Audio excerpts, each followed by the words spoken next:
the label is going to have a whole meeting, and then they're going to say, so we all decided as a collective that what you was doing, we don't like no more. You not going to do that. You're not going to dress like that. You're going to dress like this. Right. You're not going to sing that. You're going to sing this. You might not even be a singer anymore Right. after that. Your ass might be rapping. Right, you got little Timmy who grew up on rock music. Yeah, listen to this. No more singing for you. Man. You're gonna rap. I mean, you got the tattoos. I mean, no offense, but you look a little thuggish to me. And I think the audience will connect with you more if you rapped. Oh yeah, not what you need, and that is all. Nothing to say. Try to take my spot, yeah. You better breathe. Don't run, cause I will spray. I got my. What up? This is your boy Matt B. Miss your girl Angela. Welcome back to Beyond the Music. We're gonna go ahead and dive right into it. Should you or should you not be independent or be with a major label? Ooh, that's a good question. So let's dive right into it. What y'all think? So I think we should approach this by dissecting it a bit. I think we should talk about the pros and cons of being with a label and the pros and cons of being independent. Let's start with the pros of being with a record label. The pros is record labels obviously have a very large budget for artists to work with, right? So because of that, that leaves a lot more headroom for the artist to be able to do other things.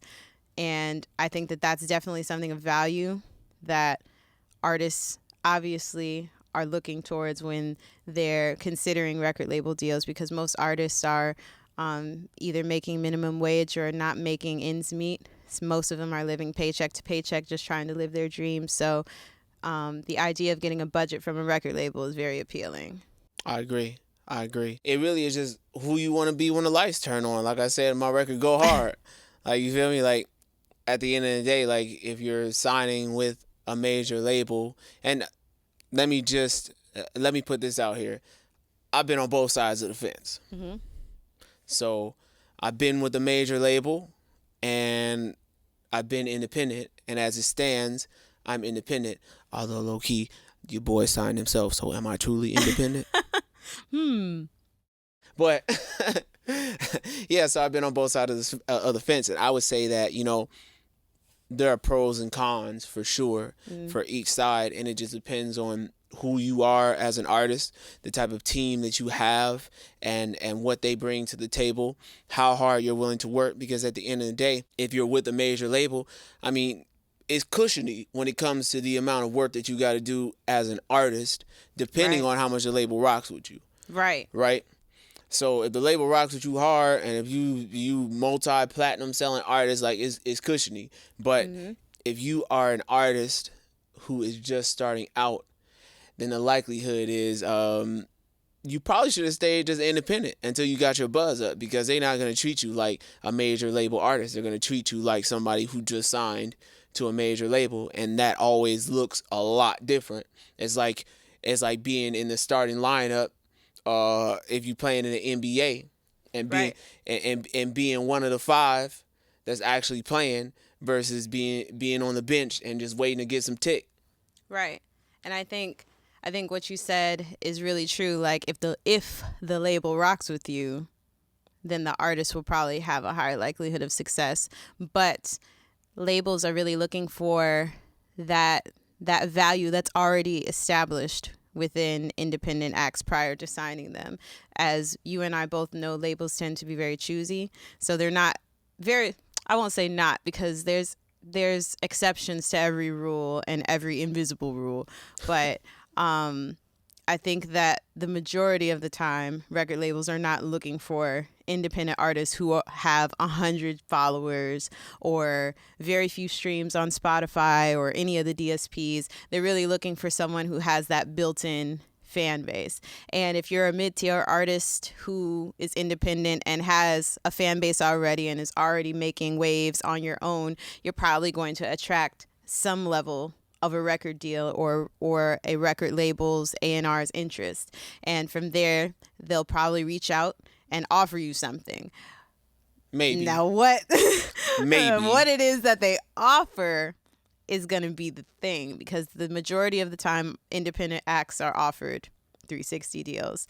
And I think that one has to highly consider all of the elements that go into that, because a 360 deal means that the label basically takes some of everything that you do. You're going to be splitting your record sales, your merch sales, your concert sales. They're taking some of everything. And some independent artists are like, I don't care. I just want the exposure. I want the money. I want whatever it is that they are offering because they want the deal. Some people will simply just want to have that deal because they want the appeal of, or the mass appeal of, being signed with XYZ major label. But what does that mean for the independent act in the long run? 360 deals aren't bad, but they're not good.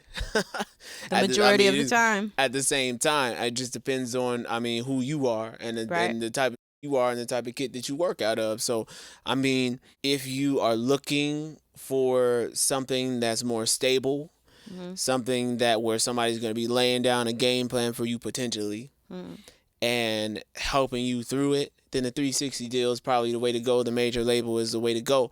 Because they're really, really going to help out with that as long as they see potential in you and you don't end up getting shelved. But that's a whole nother situation, which we'll get into.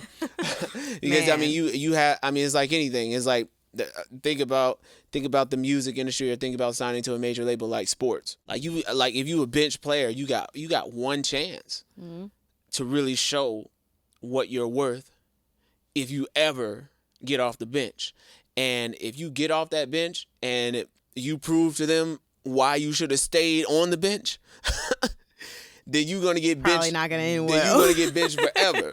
And what that means is you're gonna get shelved, meaning that you have a 10-year contract, 5-year contract, and they will not let you release any music that entire time because you're not a priority to them, because you haven't proven that you should be a priority. And unfortunately, that also ends with you not even really being able to release music, because even if you wanted to do it independently, the label has to sign off on it, and then you already know how that goes. Once you start cooking up ideas on your own, somebody's going to come in and try and put a stop to it. And you bring up a good point too about the shelving process of different artists who sign to labels, and what happens to the artists who thought that the major label route was for them, and then they got screwed on the back end. Like, this is not unknown territory. This happens a lot. And it's happened to some of the acts in the industry that we've known for years and grew up listening to their music. Like, they ended up signing with the label. They rocked with the label for a while. The label ended up saying, no, you're not doing it for me no more. We're on to the next one. Right. And then that artist ends up getting shelved to make room for the next whoever that person is. And then that's something to consider as an independent. Is it worth signing a major label deal knowing that there's a potential of getting shelved? Is that risk worth it? And they switch employees like square dancers. That's so true. So, that's a good point. Steve signed you. Right. By the time you get ingested into the system, within the 3 months it takes, or even a week or two that it takes for you to sign your contract, depending on the lawyer you have and all that. By the time you finish doing all that, Steve is no longer there, and now Stephanie is the new head of A&R, and Stephanie doesn't like you. Right. But Stephanie isn't going to terminate your contract. Stephanie is going to shelve you, and then Stephanie is going to bring in her artist to prove why she should have that position. I think that you bring up a really good point. Typically, record labels are not going to have the same couple people there in any given time. These offices are literally rotating the people in the offices like every couple months, and they're definitely rotating them every year. So as an indie act, you have to remember that the person who fell in love with you might not even be there any longer. So I think that that's something to consider as well when weighing the options as an independent. If you're so offered this record label deal from a major, and I think that now we should discuss some of the cons. We Well- kind of touched on some, but let's dive deeper into some of the cons with being with a label. Well, and I just want to be clear. No one at a label, or at least we should suspect that no one at a label is going in with any malicious intent to sign an artist and screw them over. Right. That's not the intent of anyone who is signing someone to a major label. When they're selling you that dream, they believe it. Right? They do. believe it. They have nothing to gain from it right away. Right.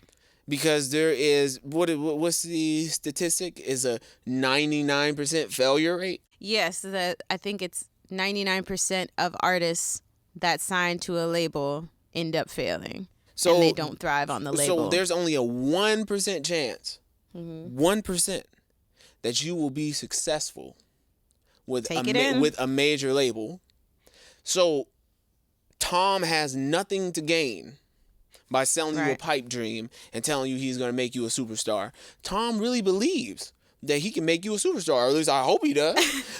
but at the end of the day, Tom doesn't sign the checks 9 times out of 10. Right. So Tom can make you all these promises, but then Tom has to go back to Elvin and convince him that you're worthwhile and that you're worth a $300,000 budget. And if he can't successfully convince Elvin that you're worth a $300,000 or $250,000 budget, then guess what?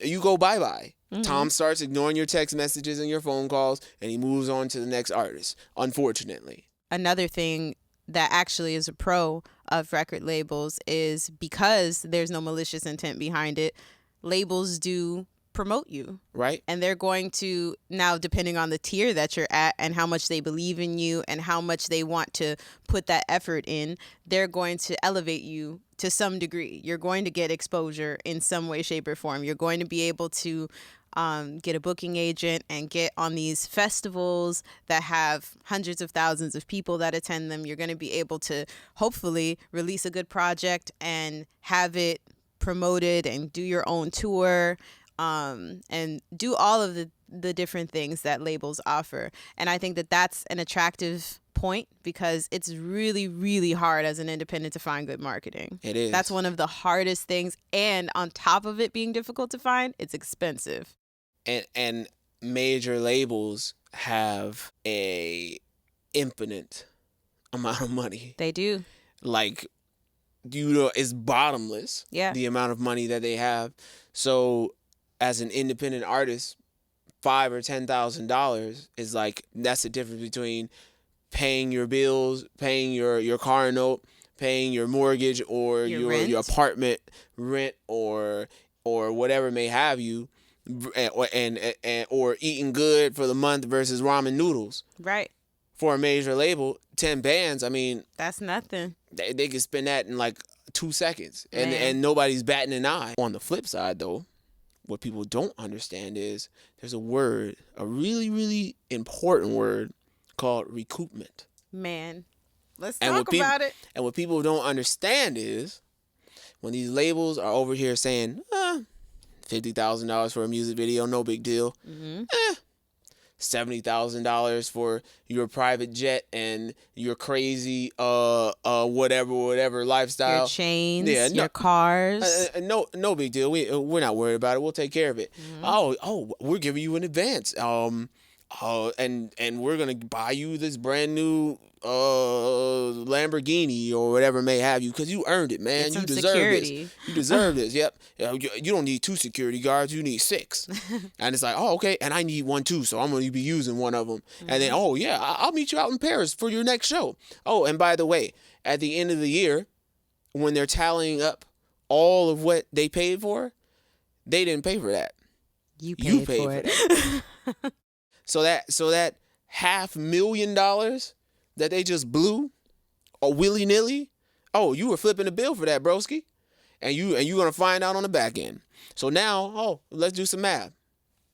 Oh, we gave you a $250,000 signing bonus, plus we just blew $500,000, so that's $750,000. Okay.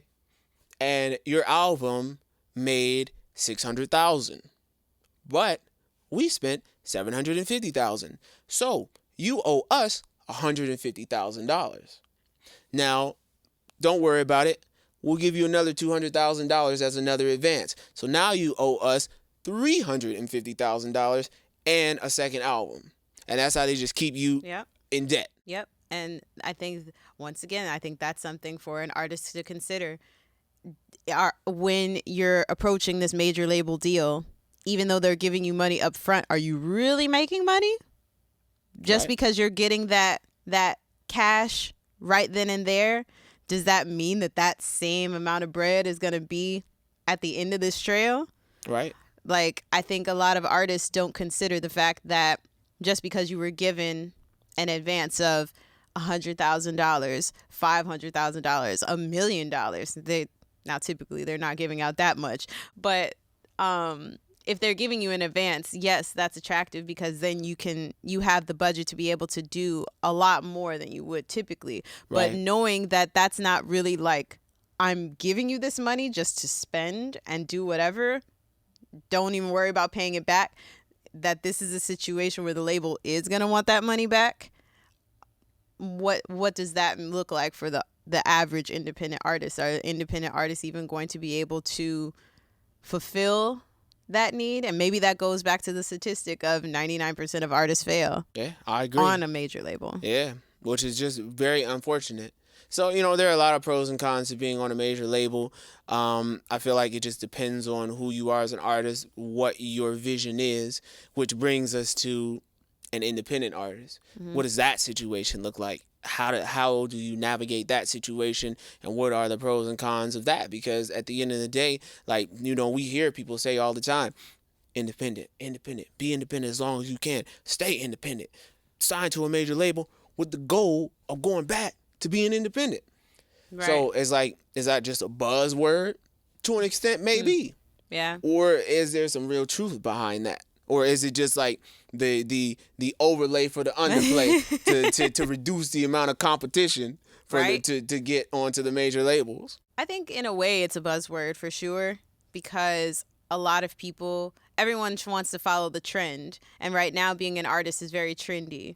And going viral and rapping and all of these things, everyone finds it attractive in some way, shape, or form. Everyone's trying to do it. And now, more than ever, it's a lot easier to put music out than it ever has been.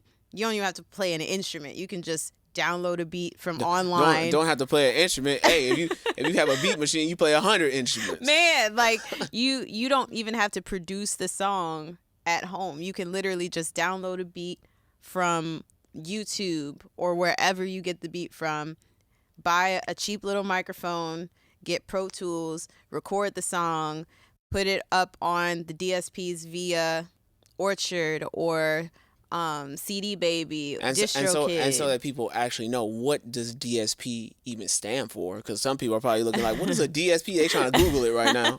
Digital streaming platforms is what DSPs are.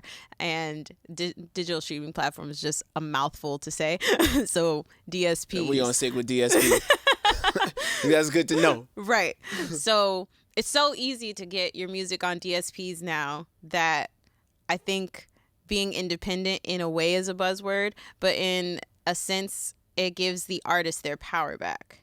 Mm-hmm. And I think that one of the things that being independent, I think that I like about it is, if you're an artist with a vision and you're an artist who already knows what they want, they already know what they're trying to do and the path that they're trying to pave for themselves, and you already kind of have a grasp on things, and you don't really need someone to control your next move. Like, okay, this month you're going to do this, then you're going to put out your album, and then we're going to market it in this way, and then we're going to go on tour, you're going to hit these spots. Like, there are some artists who really already know how to do that. You're one of them. So because of that, you don't really need the supervision of a record label looming over you in order to accomplish what you're doing, which is why you're a successful independent artist. You're able to do all of those things because you already kind of know how to navigate. And if you're an artist who knows how to navigate the industry to some degree and is hungry, researching, trying their best to make ends meet as far as their career, then I think that being independent is very attractive to to the average person. But there are artists who do need that extra guidance and may not know where to start. There are a lot of mainstream acts who do really well as a label artist and suck wind when they're independent because they need the guidance. They won't know what to do next otherwise. So I think that, like you said earlier, it really just depends on the person and the artist and what they know and what they're willing to do, what they're not willing to do. And but for us and our team, I think staying independent is definitely an attractive option. Yeah, I agree. And, just to put out into the atmosphere, that's not even to say that an independent artist works harder than a label artist. Right. I mean, regardless of whether you want a label or independent, you're going to work. Yeah, to work. You're going to work. And in ways, a label artist is going to work harder than an independent artist because they have someone to answer to. Yeah. And when you have somebody, and when you got somebody to answer to, when they tell you to dance, little man, you better dance, little man. And you ain't got no choice. But then at the same time, in other ways, independent artists work harder than label artists because ain't nobody over there telling you to dance. Yeah. So if you decide that you don't want to dance, okay, you don't have to. But then at the same time, the outcome really isn't going to be that hot. You bring up a good point because a lot of artists don't realize too that when signing to a label, you give up a bit, sometimes a lot of creative control. Yeah. And a lot of control over your brand because you might enter the deal one way and the label is going to have a whole meeting and then they're going to say, so we all decided as a collective that what you was doing, we don't like no more. You not going to do that. You're not going to dress like that. You're going to dress like this. Right. You're not going to sing that. You're going to sing this. You might not even be a singer anymore after that. Your ass might be rapping. Right, you got little Timmy who grew up on rock music. Yeah, listen to this. No more singing for you. Man, you're gonna rap. I mean, you got the tattoos. I mean, no offense, but you look a little thuggish to me. And I think the audience will connect with you more if you rapped. But they do that. They literally will take you, turn you inside out, and turn you into something that you didn't even want to be. Yeah. But you signed it. That's true. You signed on the dotted line. Yeah. So they took that creative control of who you were, what you look like, what you sing about, what you rapped about. Like all of that is taken from you to some degree. It'll still be your music.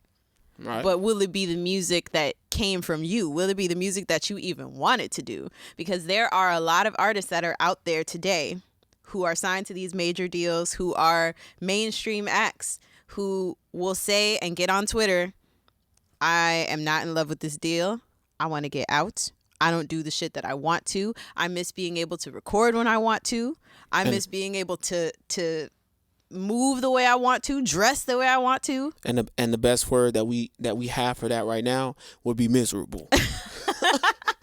Man, like it is not a fun feeling. I could imagine. I'm not an artist, but I know you obviously very well, and I know that in more ways than one. No, I'm just playing. Why does he always have to take it to that aspect? This is a PG podcast. I know you very well, and I know that to have someone taking that creative control or telling you what to do and how you move, not only is that disheartening, but it saps you of all of your creative energy. So I think creative control and maintaining ownership are huge points. And let's dive in a little bit more about ownership, because we all know that when you sign to a label, they're going to start taking a little bit of them masters. Right, or all of your masters, basically. They're not going to let you retain them. Right.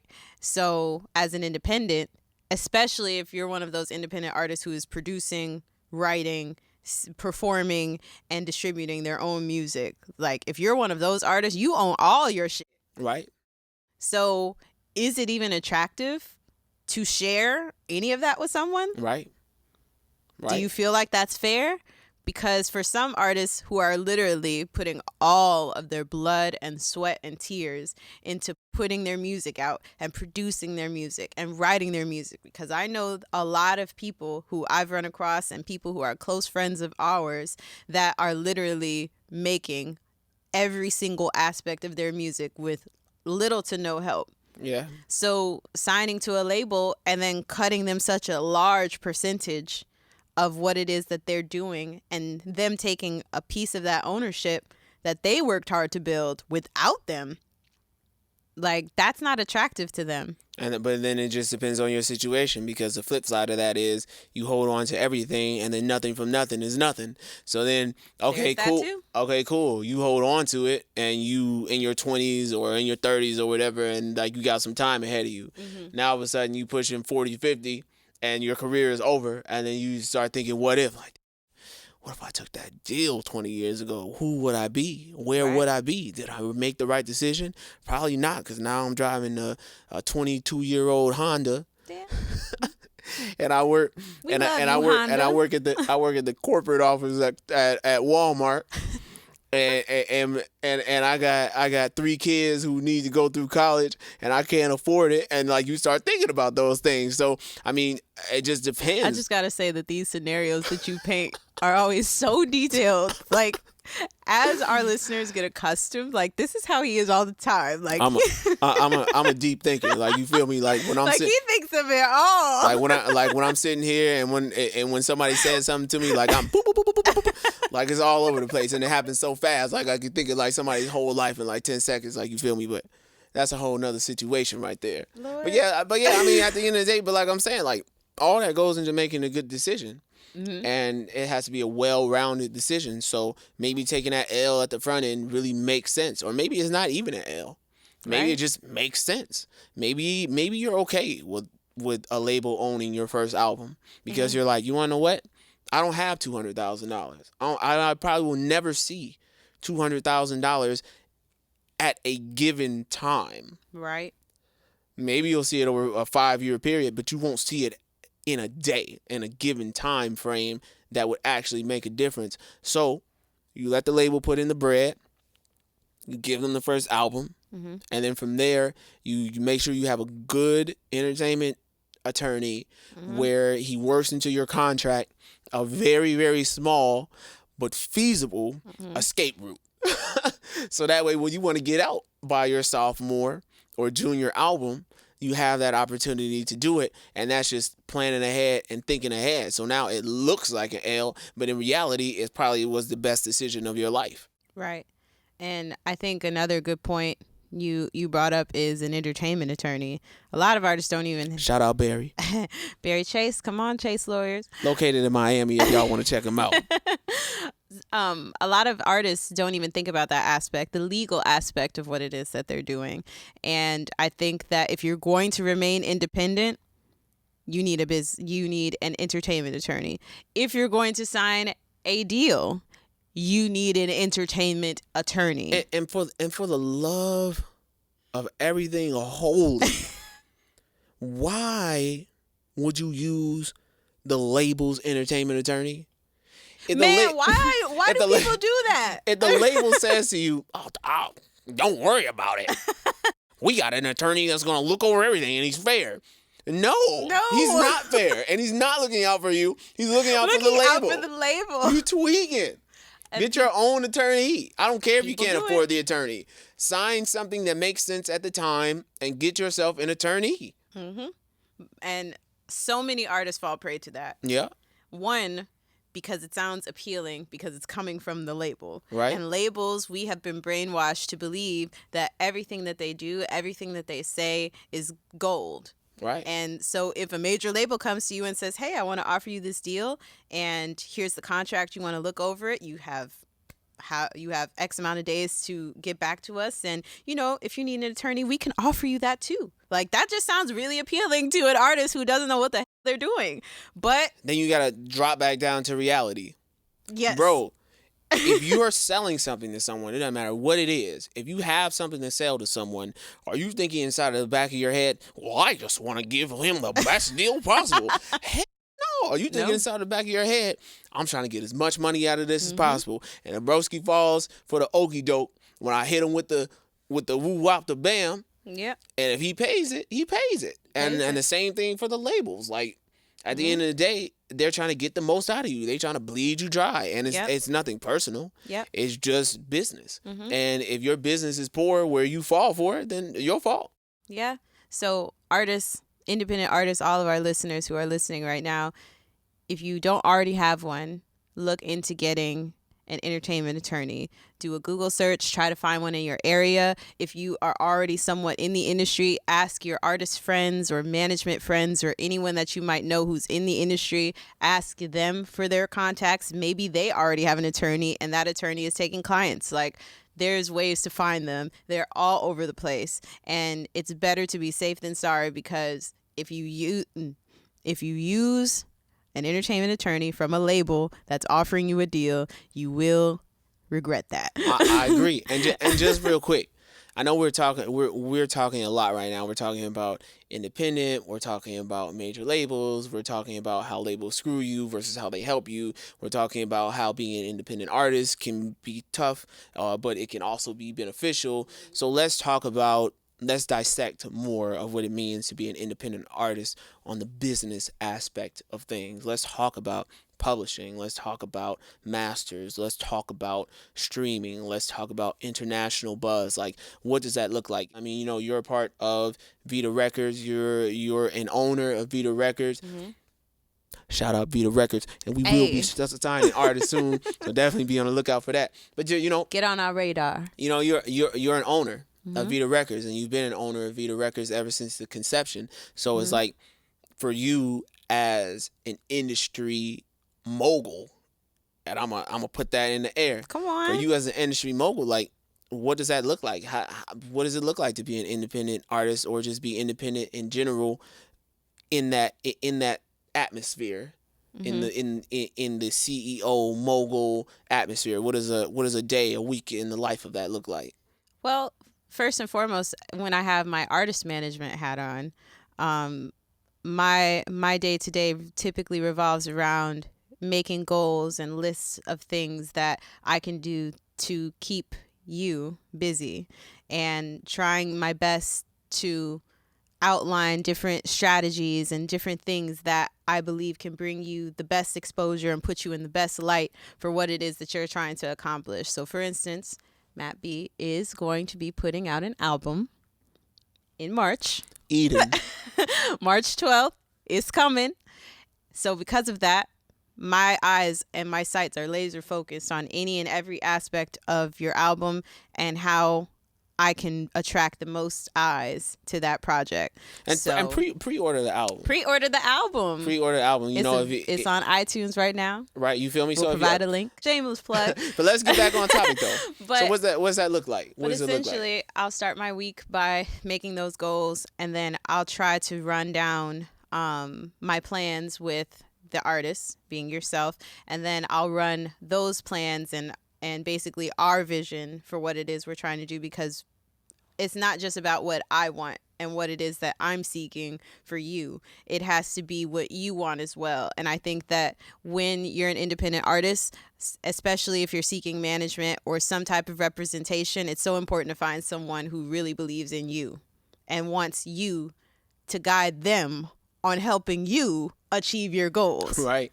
Because some artist managers and some team members who you might hire or bring on board, it might be a friend, it might be a family member, it might be just somebody who's trying to get their feet wet in the industry. They might approach it in a way where they're taking control of everything and the artist has little to no say so. But that's not how I try to operate. I try to make sure that this is the Matt B train when we're talking about Matt B's work. So it's about taking your visions and bringing those visions to life and putting them in front of the masses structuring that. So then what visions have come to life? Like, let's elaborate on that. Like, what does it look like to be an independent artist or to be a manager of an independent artist, and how did those visions come to life? Well, one vision that Matt B said that he wanted was he wanted to be able to tour.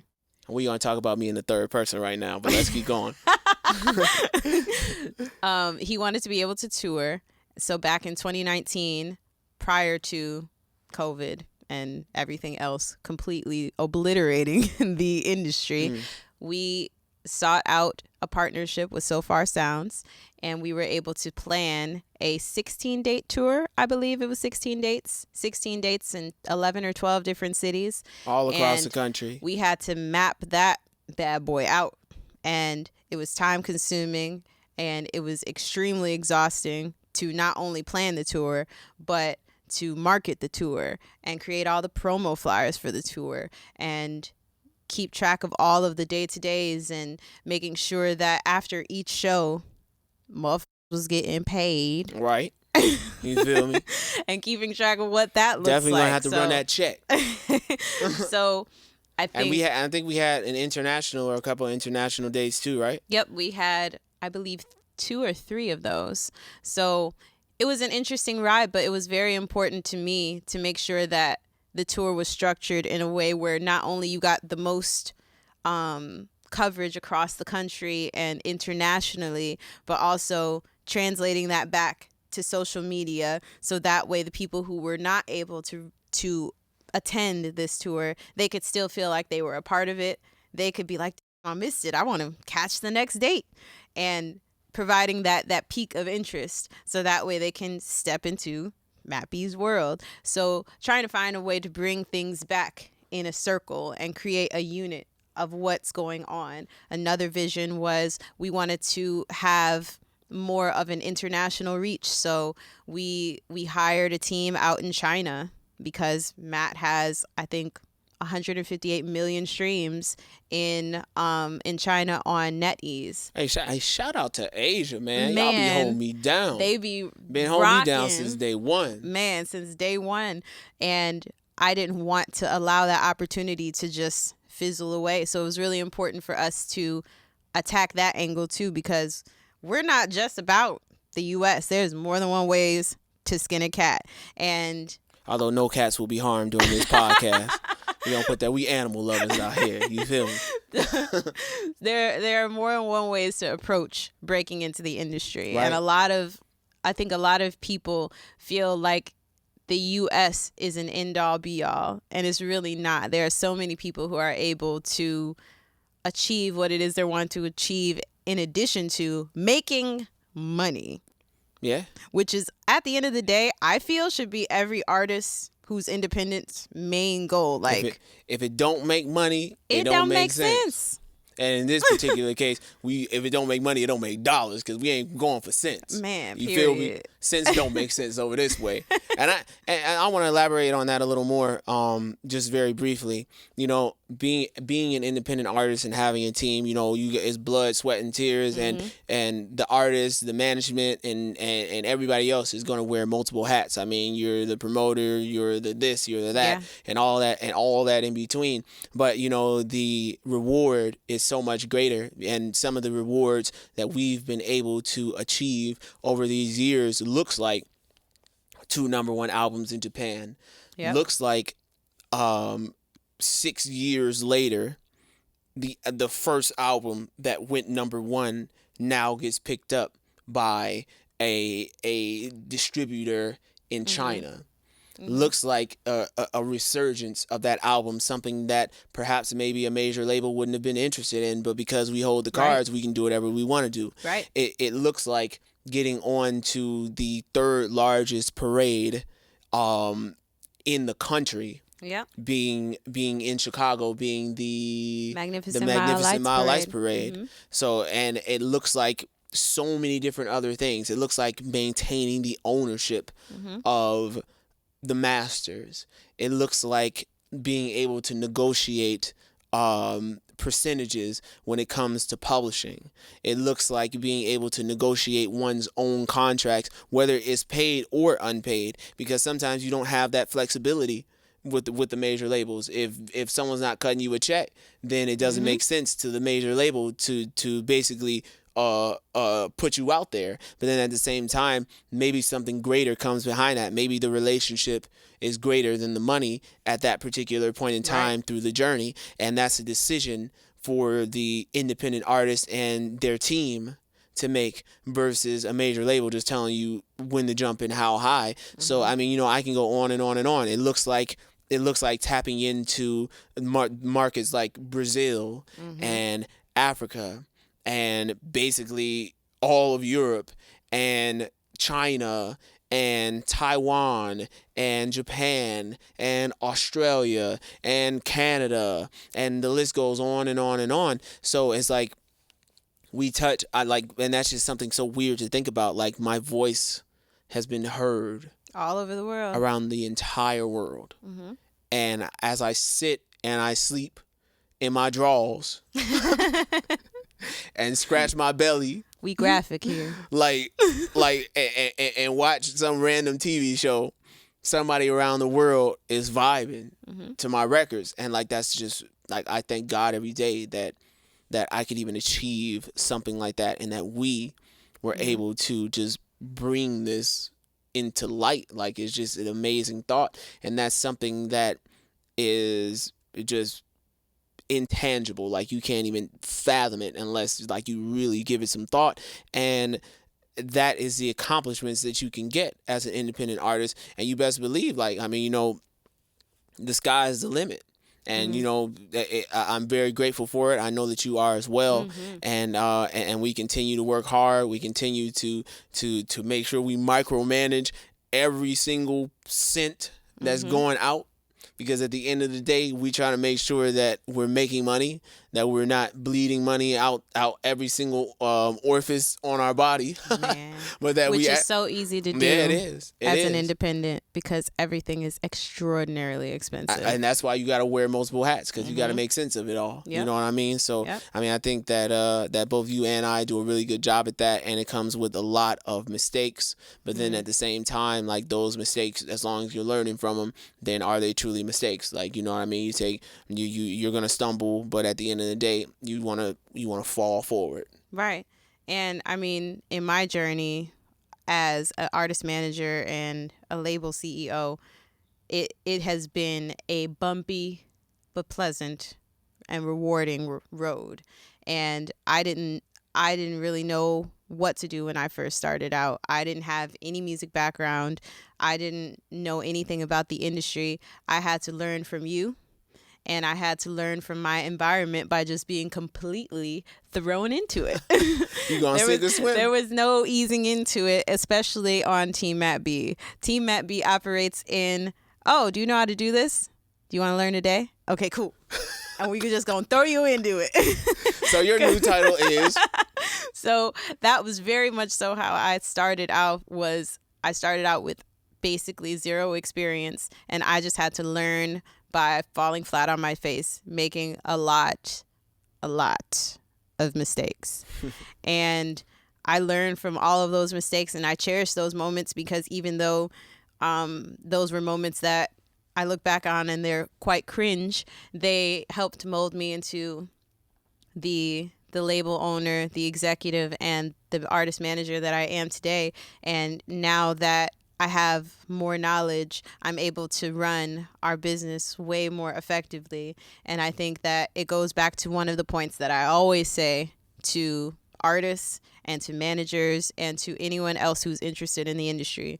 Research, research, research. Take risks, and don't be afraid to make those mistakes, because if you're afraid and living in fear, you're never going to be able to make it, because this whole industry is risk-based. Nothing in music is guaranteed. You're not going to be able to say, oh, well, if I spend $10,000 and I promote my album, I'm going to make $10,000 back, plus I'm going to make an additional $50,000. Like, there's no way to guarantee that, especially as an independent artist just starting out. Right. You can't guarantee any aspect of your career. You can't guarantee success. You can't guarantee the success of a project. You can't guarantee fame. Nothing is promised. And I think that if we were to think about it in that way, a lot of people wouldn't do it. But but I think that artists, managers, and executives, future executives, aspiring business people in the industry all have to approach it from the perspective of, I know that this is a risk. I know that there's a likelihood that I'm going to fail, but that's okay. And being content with the fact that you're going to be hurt, you're going to be told no. You're going to hear no a hell of a lot more than you're going to hear yes. We know. Yeah.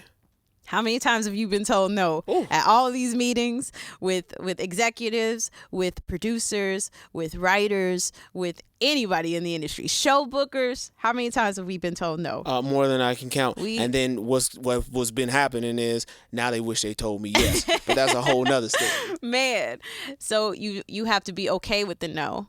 And you have to be content with the fact that, yes, you're going to be told no a fuck ton. Right. But that's okay, because those no's are just going, if you're driven, they're going to push you to make different moves, make better moves, and say, okay, well, that person told me no. That doesn't mean that this opportunity is over. Maybe that's not the opportunity for right then and there. Maybe next year is my year to do that. But in the meantime, let me go and reassess some things on my team and on my end and rework how I'm approaching this.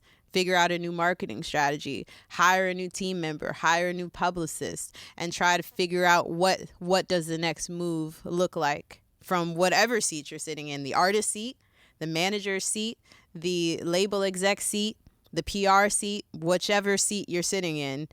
It's always good to reassess. So in a nutshell, I think that to answer the question that we outlined at the beginning of this topic, which is better, essentially. As an independent, should you stay independent, or should you go with a major label? Should you be offered that deal? And I think the answer to that is there is no right answer to that. I think it's very much so contingent upon the person and who you are as an artist, what your team looks like if you have one, and being smart, doing your research, making sure that you get that attorney to look over that contract should you be offered a deal. And being smart about it, like making sure that if you do decide to stay independent, figuring out a structure that works for you, making sure you hire a team that you can trust, a team that's going to work with you and not against you and try to play you and try to control every aspect of what you're doing, and learning how to properly register your songs, and learning how publishing and all of those different things work, and touring and mapping out those tours. Like, if you're going to be independent, you got to do it a certain way. You got to do it right. So, and if you decide to stay independent, cool. And if you decide to go with a label, be smart. So that's going to be it for this episode of Beyond the Music. And if you are listening on the podcast, man, find your way over to Instagram, find your way over to YouTube, go to @MattBWorld for YouTube or Instagram, and like let's start a conversation in the comments. Let's keep the conversation going. We want to know what you think, how you feel. Do you feel as though we covered enough? Do you want to hear more about this topic? We need to know. We're definitely going to be looking out for that. And this is your boy, Matt B. Once again, you can follow me @MattBWorld. And it's your girl, Angela. You can follow me @AngelaV.Benson. And if you're on YouTube, be sure to hit the subscribe button. And this is going to be it for this episode of Beyond the Music. The conversation continues. Peace out.